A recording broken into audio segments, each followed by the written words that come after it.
বন্ধুরা সবাইকে good morning. আমি ঘুম থেকে উঠে চা খেয়ে দিয়ে এই ঘরের কাজ করছি। ওপর ঘর পুছে এসি। তোমাদের ওপর ঘরটা দেখাতে যাবো এখনও পর্যন্ত ওপরে কি করেছি, কারণ এতটাই নোংরা ছিল, প্রচুর পরিমাণ নোংরা ছিল। আমি ঘর দোর পুছে পরিষ্কার করে এসেছি, নিচের ঘরও পোছা হয়ে গেছে। আমি দেখাচ্ছি এখন ওপর ঘরটা এখনও অগোছলো। ঘর দোর পোছা হয়ে গেছে, বিছনা পরিষ্কার করা হয়ে গেছে। পাখিকে এখানটা চাপা দেওয়া আছে। ঘর অগুছলো, ঘর পরিষ্কার হয়ে গেছে, ঘর অগুছলো। এখন সব গোছাবো। আমি সকালে উঠে কাজ সেরে ভাতটা বসিয়ে দিয়েছি। এই দেখো ভাত করছি, আর বিছানাটা একটু পরিষ্কার করবো, কারণ প্রচুর নোংরা হয়ে আছে। কাজগুলো করতে হবে, নাহলে হবে না। এই দেখো ভাত বসেছি, দেখতে পাই আমি মাংস আনতে গেছে, আজকে মাংস হবে।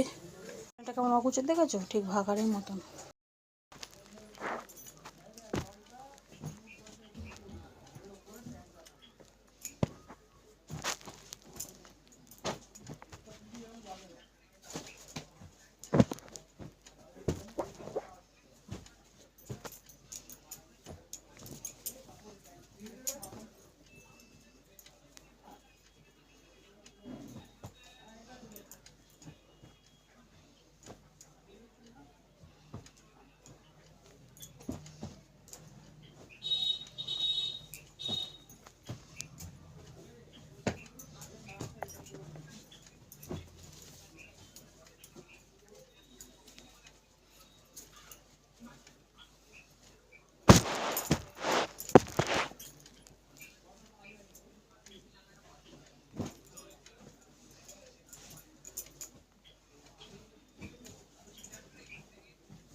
দেখো জায়গাটা কত অগুছলো টাইপের ছিল।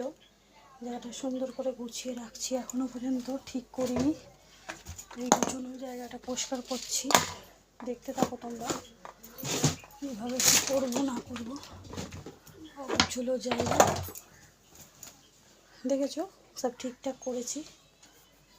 দেখতে পাচ্ছ ছোট্ট সাত্বিক বিকালবেলা ঘুম থেকে উঠে ঘুড়ির ল্যাটাই নিয়ে খেলছে। আমি ম্যাগি করেছি, এখনও খাইনি, দেখো খেলছে একা একা বসে বসে। দেখতে পাচ্ছ ছোট্ট সাত্বিককে, শুধু বদমাইশি শুধু বদমাইশি। এটা খাবো বলে নাকি ঝাল খাবে না। দেখতে পাচ্ছ বন্ধুরা।